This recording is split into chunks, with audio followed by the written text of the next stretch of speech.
Hai, Assalamualaikum guys. Bersama saya, Mat Arif Lee Sukun.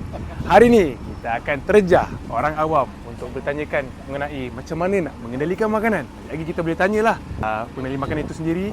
Tengok diorang boleh jawab ke tak soalan kita. Let's go! Okay bang, Assalamualaikum warahmatullahi wabarakatuh. Waalaikumsalam. Kita orang dari MVSA, unit promosi kesihatan. Bagi satu soalan, kalau abang dapat jawab soalan tu, abang akan dapat hadiah. Soalan dia adalah, bagikan dua cara-cara untuk mengendalikan makanan itu agar tidak rosak. Kalau makanan tu hidang, kita tak boleh simpan lebih daripada 1 hari. Maknanya habis masak, tak habis, kena dispose. Kalau nak simpan lebih lama, masuk dalam freezer. Pertama, kita kena pastikan makanan itu ditutup dan tidak disinggahi dengan mana-mana. Bagus. Jawapan yang baik. First sekali, makanan tu mesti bersih. Okey. Cara penjagaan daripada segi barang-barangan. So, tutup dengan betul.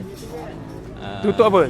Tutup makanan tu dengan betul. So, tak ada lalat macam tu. Tangan kena bersih lah. Okey. Terima kasih banyak bang. Terima kasih. Bye-bye sikit kat kamera. Okey. Bagi saya satu kata-kata. Biar nampak macam tak puasa tapi puasa. Okey, soalan-soalan yang kita bagi tadi dekat orang awam ataupun pengendali makanan tu, kalau korang nak tahu jawapan dia, kat sini kita dah sediakan semua. Korang boleh scan je QR ni untuk dapatkan jawapan-jawapan tersebut. Okey? Jangan malas, tolong scan QR ni. Terima kasih.